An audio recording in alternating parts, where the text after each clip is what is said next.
Hello, I'm Andrew Suskind, and I'm a psychotherapist and author based in West Los Angeles since 1992, specializing in trauma and addictions. Welcome to our podcast, which I call It's Not About the Sex, also the title of my recent book. Here we focus on all topics related to compulsive sexual behavior, often referred to as sex addiction. In particular, we explore ways to build long-term sustainable recovery while establishing more meaningful connection and greater intimacy. Our intention is to offer fresh viewpoints, brand new perspectives, and practical user-friendly tools toward living a more deeply connected life. Let's get started. So today I am absolutely delighted to have a special guest with us, and that special guest is my associate, Jen Davis. And the reason I wanted Jen to be a part of this podcast is because we haven't talked yet about self-compassion and mindful self-compassion on our podcast. And this is a passion of Jen's. So again, welcome, Jen, for being here. I'm just so glad you could be a part of our conversation today. Hey, thank you. Me too. So, basic question: how did your path to self compassion begin? Um, I think, I come from a family of very hard workers, very self-critical people, very supportive, but very, I used to joke my grandma napped with her sneakers on. So I learned to be critical of myself very early on. And I think I spent most of my life living with like a real tormentor in my head. And it was ultimately looking back, my first experience with self-compassion was getting sober, for sure. Mm-hmm. When I stopped making decisions that betrayed myself, and then maybe I don't know when, 2017, 2018, sometime after my mom died, her best friend invited me to go to Sedona to spend a week with Kristin, Neff, and Germer Mm. in a mindful self-compassion intensive. And I knew a little about Kristen Neff, and she ended up canceling at the last minute. And so I just, went by myself. And that really, really opened up my experience with mindful self-compassion and my practice of it, my more tangible, hands-on practice. Hmm. So I love the word practice because it implies that it's something that is not just a one-time thing. It's something that is done regularly. And for our listening audience, not everybody understands the term self-compassion. So I'm wondering if we can just start with your definition or how you look at it. Sure. I mean, I think this happens a lot for me, with clients is that I'll suggest self-compassion and they'll say to me, like, I have no idea what that is. I don't have any idea what you're talking about. And to me, I think the best way that I ever understood it or that it makes the most sense to me is like imagine being in a room that's, as wide as your shoulders. What's that like, 1 to 2 feet, depending, with someone who's screaming at you all day long for the rest of your life. Hmm. Or imagine being in a room that big with someone who's being supportive and kind and loving. And that essentially is self compassion. It's treating yourself with loving kindness Hmm. as you would a friend. There was this, I just read this little story about this experiment someone did. Can't tell you who, Hmm.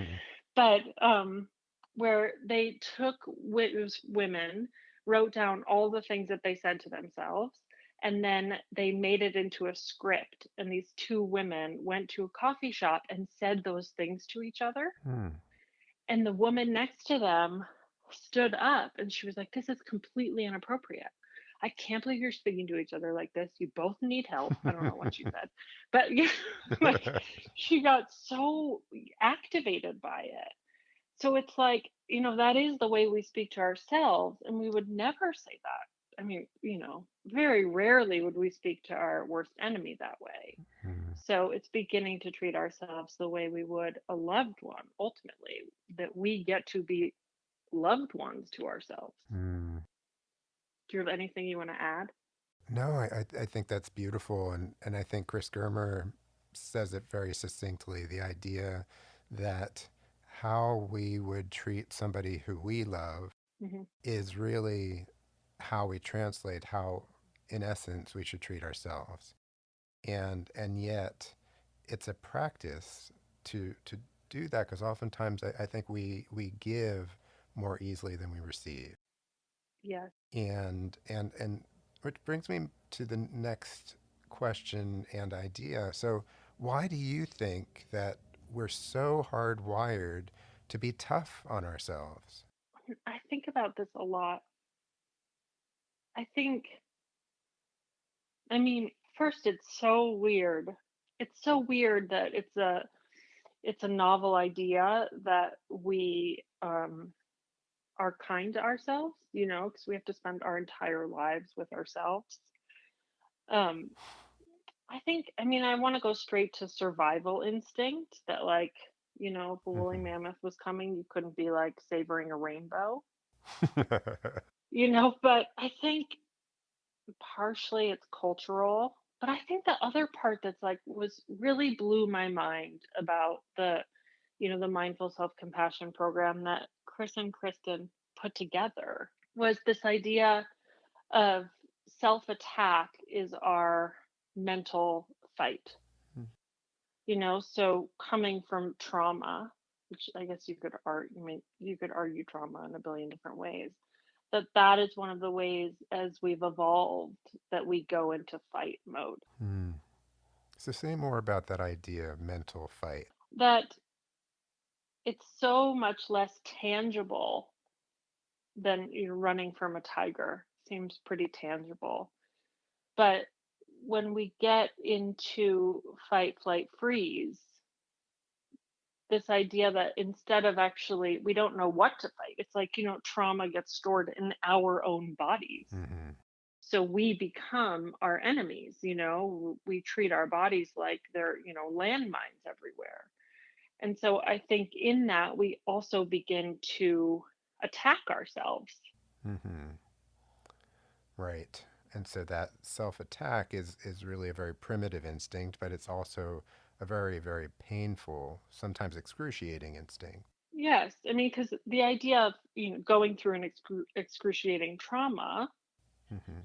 and then, I mean, this is the heartbreaking part is that we don't, we're not even really taught. And obviously, it's a process, and you can't send in too much self compassion instantly, but we're not taught to be gentle and hold that trauma. So we're constantly re traumatizing ourselves with self criticism and self attack. Hmm. Sure. That makes sense. Absolutely. Yeah. So let's say someone practices self compassion. They make a decision that they're tired of beating up on themselves, they're ready to be kinder to themselves. So Hmm. let's say they start practicing self compassion.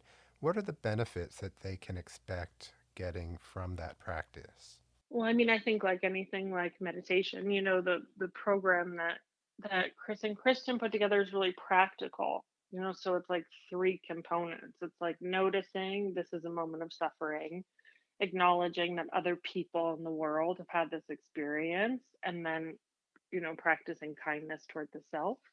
Mm, I think that, my experience for myself, because I'm always my own guinea pig, was that honestly, little by little, my nervous system started to calm down. hmm, And I was really able to face my feelings more. They became a little bit less scary because I knew that I had an ally in myself. hmm, It's like, to me, it's really helpful imagining yourself as a child also. hmm, Because, if a child came to you wounded, I mean, obviously we all have our moments, and obviously this is not everyone's response, but and then you started screaming at that child, and why did you do this? How come you did this? This is stupid. You shouldn't be having this feeling. I mean, obviously this happens, hmm. right? But But instead to look at them and say, "Oh, I'm so sorry. What's happening? What is it Mm-hmm. that you need?" It's when I started treating myself like that, I actually was able to face emotions in myself that I had been very afraid to face. The benefits, I don't know, those are, I mean, that was a huge those are huge benefits, but there's smaller ones too, I'd imagine. Right. But I hear that there was something that you were able to experience within yourself that was kinder, gentler, more understanding, more loving, actually. Yeah. I mean, I had this moment. Obviously, this is not my everyday go-to. I'm a person who's very hard on themselves and I Mm-hmm. drive myself very hard. But again, practice, right? It's like it's practice for me. Um Maybe sometime last year, I think I was in a sound bath and I heard this Mm. little voice that was like, "I'm so happy I get to spend the rest of my life with you." And to me, that was because of self-compassion practice. Hmm. It's like I get to be someone I enjoy being with Mm-hmm. sometimes, more often than not, actually. Sure.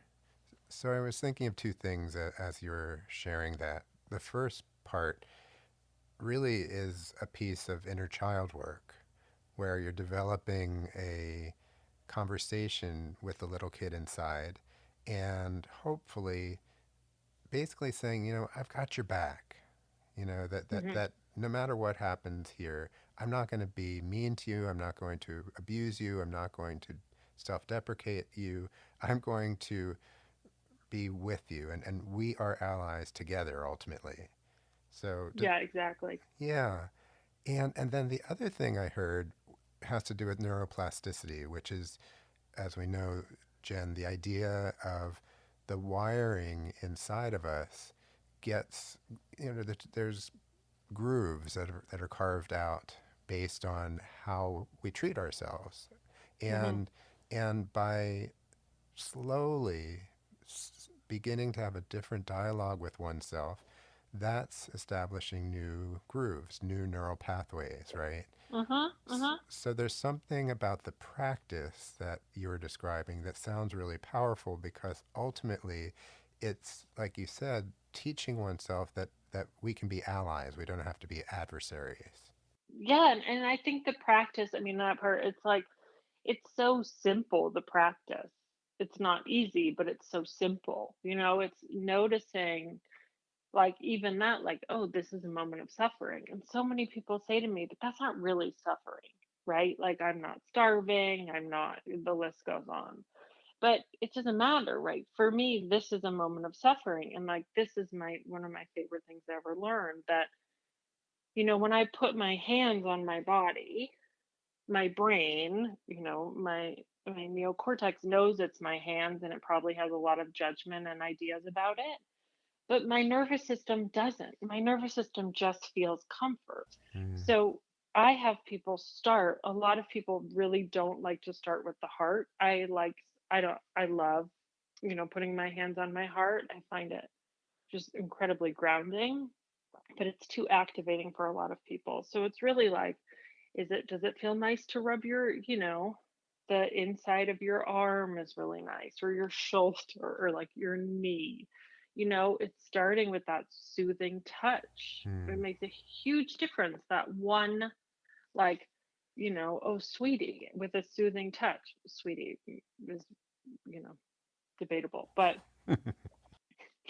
whatever floats your boat. Right, exactly. Whatever language works for you. Yeah, totally. Totally. But I love that you pointed out. I mean, I do think, to me, self-compassion is has been what has been able to do a lot of healing around my inner child, Right, for sure. So that she knows that she is actually safe. right, right. And especially, like you said, when we're talking about experiences as kids that were very unsafe, maybe even dangerous, Hmm. and to be able to remind that part of us that we are safe, that we're not in danger, there's not a threat in the environment, I'm right here. it's a very regulating kind of reminder, right? Hmm. Yeah. Can you go? And a healing. Oh, No, sorry, no, go but please. a healing of trauma, right? That suddenly this idea of your agency being taken from you, or as a child, you don't have any agency, but that it is a reclaiming of your own agency as well, to be able to calm your nervous system in that way, which is such a healing factor in trauma. Absolutely. And what I was wondering if we could circle back because you were starting to talk about simple self-compassion practices like putting your hand on a part of your body, acknowledging that this is a moment of suffering. Um, I know that there's you mentioned before there's three things that the mindful self-compassion teachers talk about. The first is acknowledge the suffering. Hmm. Is that right? And Hmm. then what is the second one? Common humanity, that that we when you whittle it down to core beliefs, right? I'm unlovable, I'm bad, that there's really only like 10 or 12 ultimately, and everybody has some sort of core belief, and there's billions of humans. And so this idea that, oh, I'm the only one who's bad, right? There's this whole city, whole world, and I'm the one that's bad in it. It's actually acknowledging, right? Like, oh, I'm suffering and others have suffered. Hmm. So common, I mean, 12 step is really miraculous at this, Mm-hmm. right? Like, in common Mm-hmm. suffering, common humanity. Like, you are not alone. You are not the only person, who has lied, who has treated themselves badly, who has felt Mm-hmm. shame, guilt. Mm-hmm. So it breaks the isolation and the Hmm. idea Yeah. that I'm terminally unique. Yeah. I love that thing about the core beliefs, Yeah. because it really is like very practical. You're like, oh, right. There's so many of us, and yet only 10 or 12 of these, 20 if you're pushing it, right? Mm-hmm. And we all have one. So there must be a lot of other people who think this. Mm-hmm. So there's the common humanity, number two. Number three is what? Kindness, treating yourself, like you said, Chris Germer Got it. said, as you would treat someone you love. Yeah.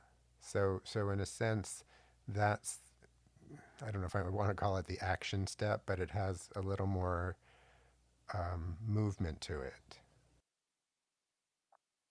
Yeah. I think that one and three, acknowledging this is a moment Uh of huh. suffering, I would consider as an action step Sure. as well. Because it's also involves the remembering, Right. right? The remembering to do it. But yes, three would be the action step, and it's not a complicated action. Mm-hmm. Mm-hmm. Sure. And by the way, I once heard him say that it doesn't have to be the acknowledgement of suffering. It can also be the acknowledgement of stress. Something Mm. stressful in your life today, Mhm. Mhm. right? Mhm. Yeah. Totally. And are there any other simple practices that you wanted to mention? I think ultimately it comes down to how we speak to ourselves. Mm-hmm. It's a lot of clients say to me like, "Well, I can't tell myself I love myself because it's a lie," right? And so it has a fake it until you make it kind of quality Mm-hmm. to it. Um, and obviously, we'll find something that feels like they can say that to themselves. But really, it's like it's so simple. It's so simple. Can that act of also like it's okay. I always say like I'm pretty comfortable with it. So, I'll say like, "Oh, I know you're scared, Jenny, but you're doing a really good job. Like, I Mm-hmm. love you." I speak to myself as I would a child, basically, in Mm-hmm. my finer moments. Um, so I think it's pretty simple. I mean, there's tons of meditations that Chris and Kristen have. There's Mm-hmm. also, I mean, this isn't new, there's tons of like meta meditations, and Jack Cornfield is incredible talking about the heart, I think. But affectionate breathing, it's really, I love the affectionate breathing meditation that Chris and Kristen both do. Mm.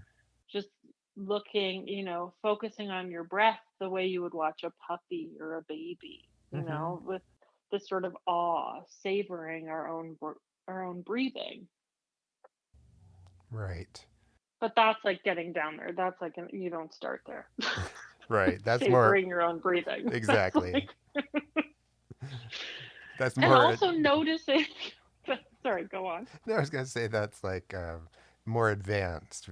Totally. Once you've established a familiarity and ease with the idea of self compassion, then moving into those deeper, more expansive possibilities. Totally. And also, I should say it's like actually the first step is like realizing how mean we are to ourselves. Mm, To me, it's sort of this insidious process of the more, I love my favorite, and I'm gonna botch this, I think, but my favorite Chris Germer quote is, "When we are loved, the areas in which we were unloved is exposed." mm, sure. Um, you have a way of saying it as well that's different that I can't think of right now. Can you think of what I'm talking about? At this moment, probably not. Okay. Can But you I read think my mind? right, exactly. But noticing, right? Like we don't even notice. It's so Hmm. internal. It's Yeah. so our own voice. It doesn't feel. It's like, do you remember that movie, When a Stranger Calls? That incredibly scary horror movie from the 80s. Hmm. I didn't see Like it, but it sounds pretty terrifying just by the it's name of it terrifying. alone. It's terrifying. But there's this scene, it's like rotary phones, and this scene, I'm gonna give away the ending of the movie. But she's on the phone with the operator, and they say like, you know, "Man, get out of the house. The call is coming from inside the house." Mm, And to me, that's being human. mm-hmm. It's like we're just these we're so mean to ourselves. And so the first step is actually seeing that. Like, Right. "Oh, I actually just got my feelings hurt, and now I'm, you know, yelling at myself about whatever. Like, oh, I wore this bracelet. Who wears this bracelet? You're going to end up alone. Like, it's because you're fat. It's probably because you're ugly." Like, the whole thing is out of control, actually. So maybe there's an initial practice that you were sharing with all of us, which is that it's often about building awareness of the mean, unkind things we tell ourselves. Hmm. And once we reveal them, once we are able to bring them into the light and give them a little oxygen, then we can move towards, how are we going to work with this? Now that we're noticing this each and every time it happens. Which, as I'm saying that, sounds like it could actually be more painful before it becomes less painful. That Sure. initially it's really difficult to notice how incessantly self-attacking we can be. Hmm. I was And we also don't, go ahead. I was just going to say, we don't believe that there is a way out of that. Exactly, exactly. So whether it's a meditation teacher or a meditation group or a therapist or anybody who can walk someone through this, it's best or maybe it's ideal not to have to do this alone. Is that right? I would agree with that. Yeah. Hmm. Yeah. I was thinking in 12 step also, I was thinking about the acceptance prayer. And if somebody's not ready to use the L word and talk about self love, maybe they would be more comfortable with the ideal or the idea, not the ideal, the idea of accepting oneself more and more for exactly who we are at any given moment. Does that feel like a baby step towards some self compassion? Yeah. I mean, it feels like a baby step and also the goal. Mm, I think I'm really excited in a way that, self-care, self-love, like all of this stuff is like thrown around and like, like on t-shirts all the time. It's why I thought that slogan was funny, right? Because it's everywhere actually. It's like, and it's sort of aggressive how many times we see it, and I don't think we always know what it means, but I think we also have this sort of mm, like, I don't know the right words. It's like we have this idea of it that it's sort of woo woo and not practical, Hmm. right? And I think I told you this, but I was so excited. I was reading Phil Jackson's book about the winning winning championships with the Chicago Bulls and the LA Lakers, and he was an incredible coach, but talks so much about compassion as this avenue to winning, and like I don't think that anybody thinks that the Chicago Bulls or the LA Lakers were like woo woo and not practical and like, oh, self-love, and what does this mean? It's really like, how do we hold ourselves with care so that we can get in the game? Does that make sense? Hmm. Yeah, and I imagine that when you talk about holding ourselves so we can get in the game, it's almost impossible to really have a fully fulfilling life, unless we are more compassionate with ourselves. Is that accurate? Yeah, I think it is. Because I it's think it is. yeah, Yeah. I'm just thinking energetically, it would be such a barrier in so many ways. To be not compassionate with yourself. Correct. Hmm. Yeah, well, think about how scary life is. How scary it is I mean, I find it incredibly scary, right? To go after your goals, to actually have some sort of hope or idea for yourself and then have to go into the world and make it happen. Like that's an incredibly scary thing. Hmm. And so I think in the effectiveness of it, it's like I think Kristin Neff has this term fierce compassion, which I really love. It's like Hmm. it's not like, well, sweetie, that's really scary. You don't have to do that because it's scary. Because then you're not becoming self-actualized. It's yeah, that's really scary. It's really scary. What do you need so that you can show up for your life? Um, and also, if you're telling yourself, if you're going on a job interview, just such a weird example, but if you are, and you're saying to yourself the whole way there, like, I'm never going to get this job, blah, blah, blah, on, and then when you get there, you can't even be engaged with it because you're so worried about how terrible you are. They might notice you're terrible, you're not qualified. um that really it enables us, I think, to be more courageous. Hmm. Hmm. It's my favorite thing. I gush about it because I really think that it is, for me, it's been the thing that has changed my relationship with myself and therefore my world. And I've just watched it change so many people's lives at work, with my clients, that they go from, not everyone, but really doubting themselves to really believing that they can maybe have the life that they want. That's huge. So along those lines, for those who are in addiction recovery, one way Uh-huh. I view recovery is that it's really about expanding one's world, both Mm. externally and internally.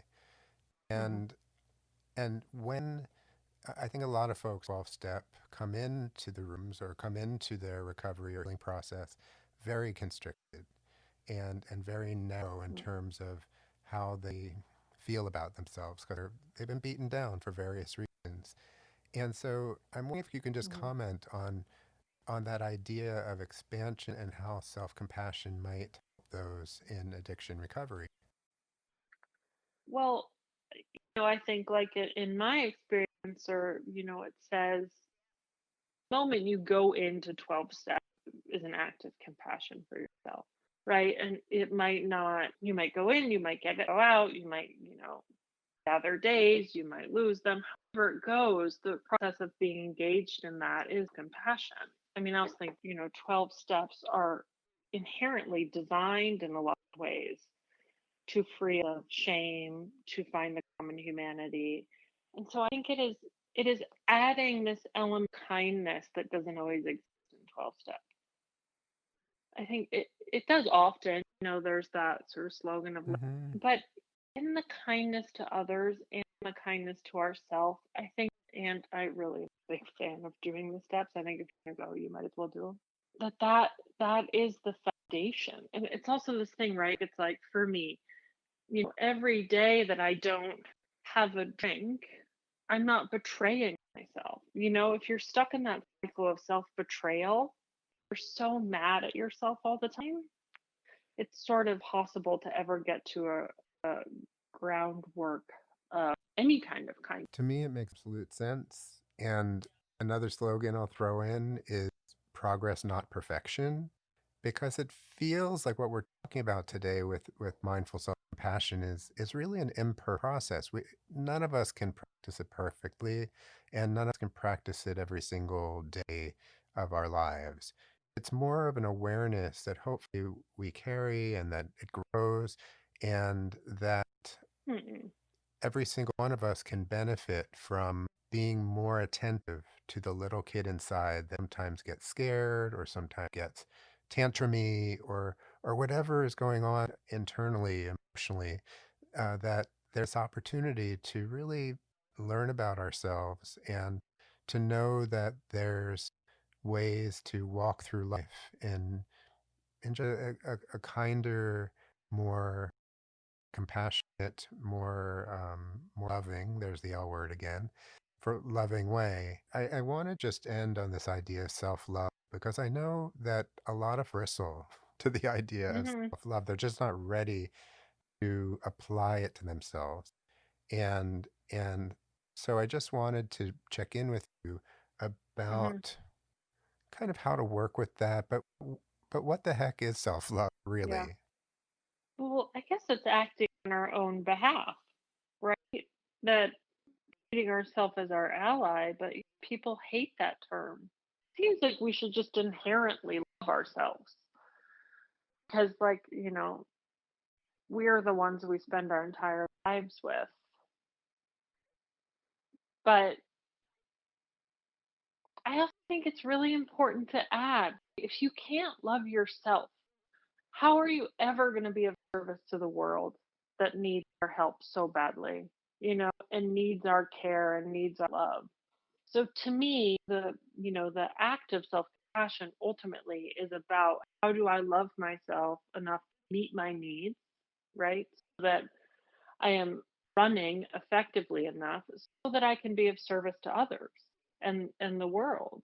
And that's how I don't have a hard time with self-love. It seems really practical to me. But you go on and on about just the word love on its own, what that means to everybody differently. I always say, what would common sense do?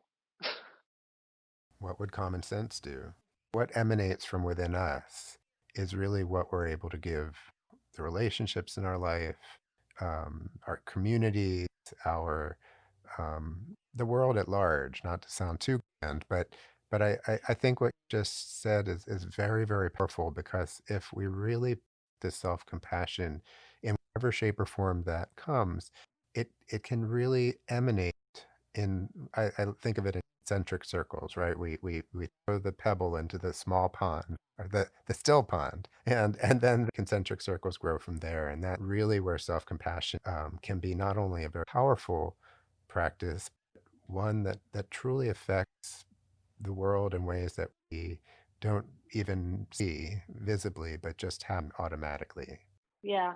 So it's an act of faith, it's an act of faith that when you're, kind to the person who's checking you out at the grocery store, that, maybe they'll be kind to the next person and on and on and on. Right, but it can go in either direction, right? And we know Totally. we live in a divisive world right now. And so all we can do begin is to really focus internally on what we're able to begin in terms of getting the ball rolling. And I just can't thank you enough, Jen, for joining us today on the podcast. I wanting to have this conversation for a while. And even Hmm. though we've been working together for a few years now, we've never had a chance to talk at length about compassion. No, I know. It's very It exciting. is. It really is. So thank you so much for being here. Ugh, thank you. Thank you for listening today. It was such a treat to have my friend, colleague, and associate, Jen Davis, discussing this really significant topic of self-compassion that affects all of us in the field of out-of-control sexual behavior. Be sure to give us a 5-star rating on iTunes, or please share our podcast on Spotify. And if there are any topics you would like us to discuss in the future, just let us know. I look forward to you joining us on future podcasts, and thanks again for being with us today.